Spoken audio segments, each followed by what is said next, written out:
My name is Jessica. I've been married to my husband Adam for almost 10 years. I was feeling down because we had been struggling to have children.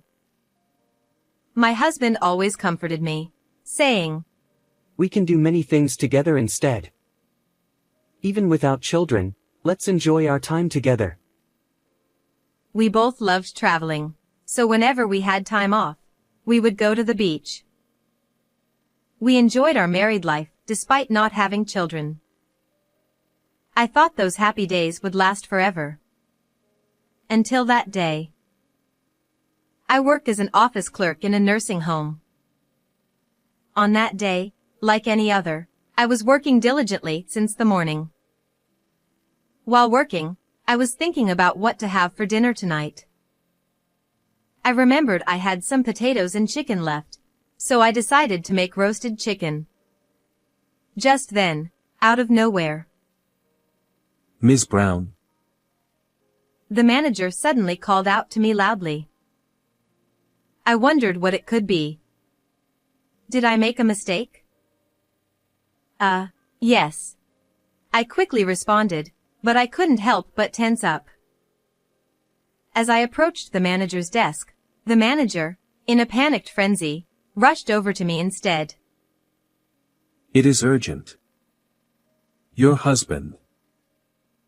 My husband? What about him? "Your husband collapsed at work. Forget about work, so hurry to the hospital, . I hurriedly jumped into my car and rushed to the hospital. My heart was pounding incessantly as I drove. We had talked normally that morning, and now.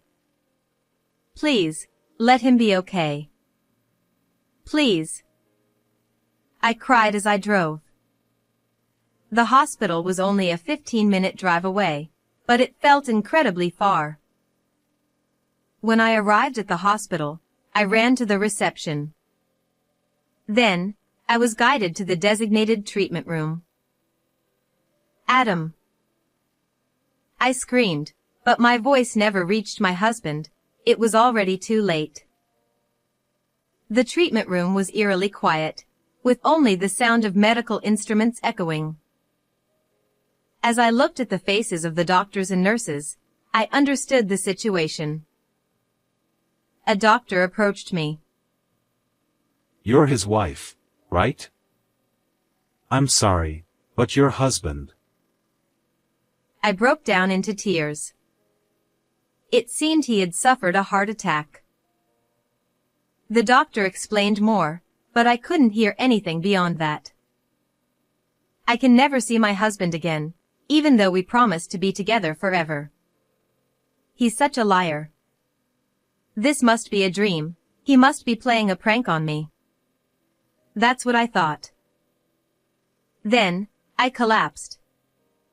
When I woke up, I was in a hospital room. My parents were there, watching over me with concern. "Jessica, are you okay?" My mother gently held my hand. "Why am I in the hospital?" "Oh, right, I heard that my husband collapsed." And then, my husband. Through the haze of consciousness, I remembered and began to cry. My mother, seeing me like this, hugged me tightly, tears welling up in her eyes. I cried out loud. I didn't know how long I cried. I just kept crying, realizing that I had to accept the reality. My deceased husband wouldn't come back anymore. If I didn't properly send him off, he would be sad. I bit down my lips and vowed to myself that I wouldn't cry any further. The arrangements for the funeral were made by my in-laws. My mother-in-law looked as worn out as I felt, and my father-in-law seemed to take charge of most of the arrangements. God can be so cruel. To take him away so suddenly. My friends, who came to pay their respects, said through tears, "Jessica, you don't have to hold back your tears." Some of them said that to me, but I only replied, "Thank you for your concern." Yet, deep down, I wanted to cry too. As a wife, I had to greet my husband's friends and coworkers. And I had to say my final goodbye to him. So, I had decided not to shed tears today, just for today. As I was greeting the guests, I noticed a woman I had never seen before. She was petite and very beautiful. I assumed she must be someone from my husband's workplace, so I approached her to greet her. Are you from my husband's workplace? Yes, I am. I'm Adam's colleague. I see. Thank you for coming today. Before I could finish my greeting, the woman interrupted. I'm sorry for bringing this up so suddenly, but I'm pregnant with Adam's child. I'm 4 months pregnant now. Huh? What? For a moment, I couldn't understand what she had just said. Seeing my stunned reaction, the woman chuckled and continued speaking. Are you okay, ma'am? I'm carrying your husband's child. Do you understand that? Yes, I see. I responded with confusion. I didn't know what to do, and my mind went blank. My father-in-law noticed my distress and intervened. Are you from our son's workplace? Thank you for coming today. Oh, are you Adam's father? Perfect. I'm pregnant with your son's child. That's why I came here today. The woman spoke a bit louder, and her words began to draw attention from others around us. My father-in-law was also taken aback by her unexpected statement. What on the earth are you saying in a place like this? Some expressed their anger. I'm saying it here because it's necessary. Adam's child is in my belly. That means I'll get a share of the inheritance, right? Her unexpected statement left everyone speechless. It's still during the funeral. Naturally, it's not the appropriate time to discuss inheritance. Hey, what are you saying? Stop it. My husband's boss, hearing the commotion, tried to intervene. That includes rights to this house, and the assets as well. The child in my belly has the right to inherit everything. The woman continued her disturbing conversation. Despite being told to stop, even by her boss, she kept causing a scene, saying unbelievable things. Adam and I loved each other. He always said he'd divorce someday and be with me. The child in my belly is proof of our love. She shouted for everyone to hear. At that moment, my mother-in-law also noticed the commotion. What's going on? What's happening? The woman approached my mother-in-law while rubbing her belly. The only grandchild that the useless wife over there couldn't make is right here. I'm sure you're happy about it. Please cherish them a lot. She spoke with a smile. My mother-in-law was also taken aback and fell silent. Seeing that scene, I couldn't help but think. Surely, my in-laws must have wanted a grandchild. Upon hearing about the grandchild, I wondered if their feelings were swayed even just a little. But my father-in-law. That's enough. This is a funeral. Think about the feelings of those around you. Get out of here right now. He shouted angrily, visibly upset, with veins bulging on his forehead. What are you saying? Shaken by his outburst, the woman seemed bewildered. Did she think she would be accepted if she mentioned the grandchild? And then, she spoke out like this. Why are you shouting at me? You don't need a useless wife who can't even give birth to a grandchild, right? I'm more suited to be your daughter-in-law. That's right. We don't need a wife like you. It's all your fault. She tried to grab me, but people quickly intervened and restrained her. Stop it.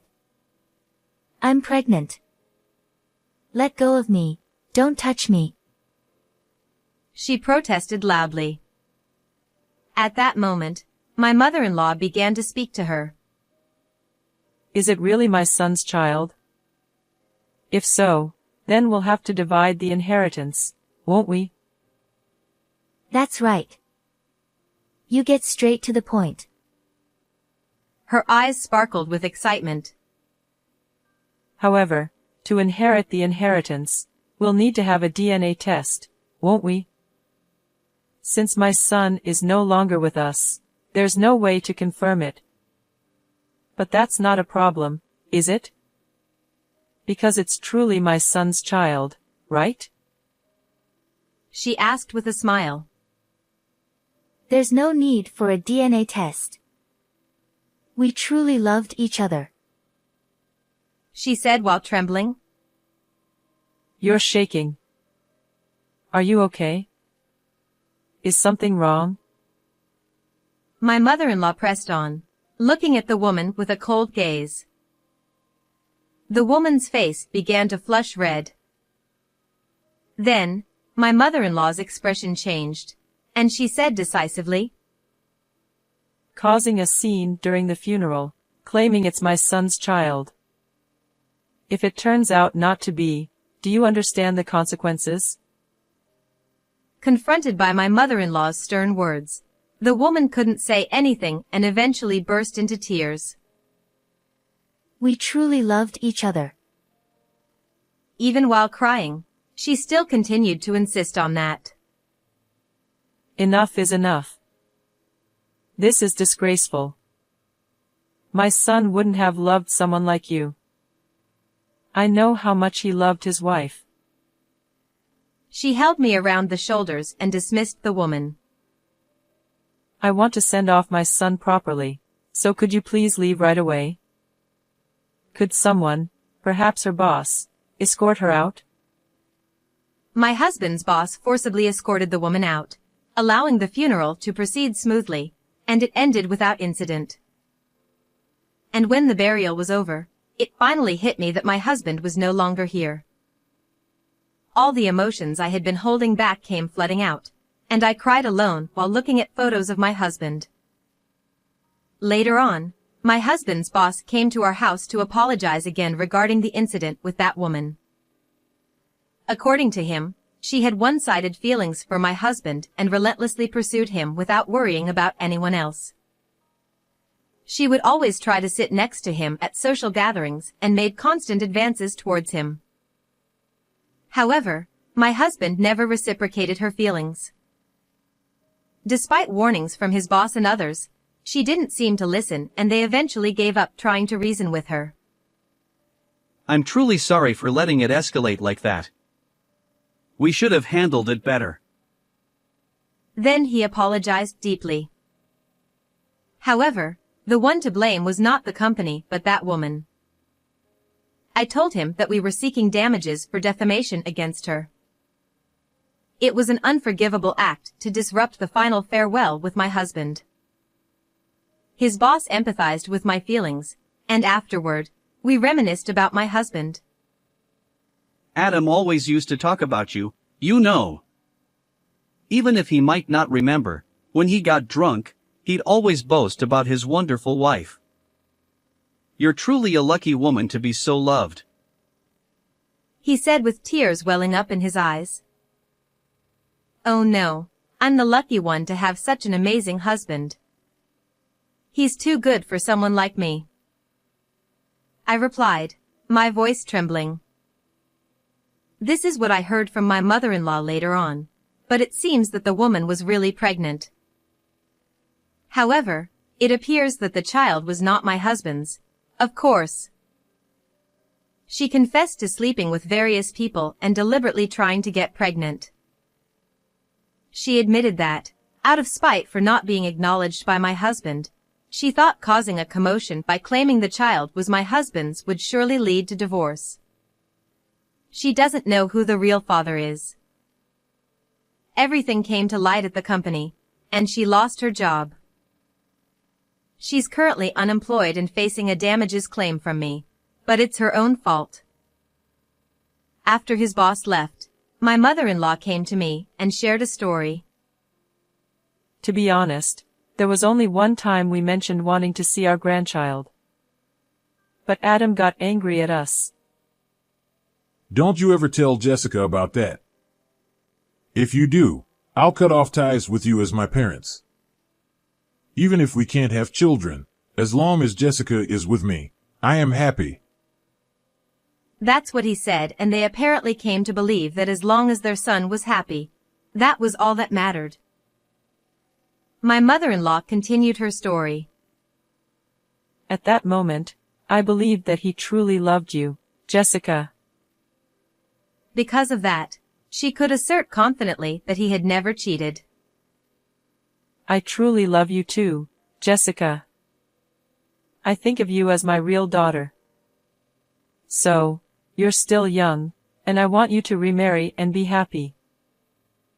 She said that to me, but I shook my head with a smile. I only have one husband. My mother-in-law burst into tears. I hugged her, and we both cried together. It's been several years since then, but I still think about my husband.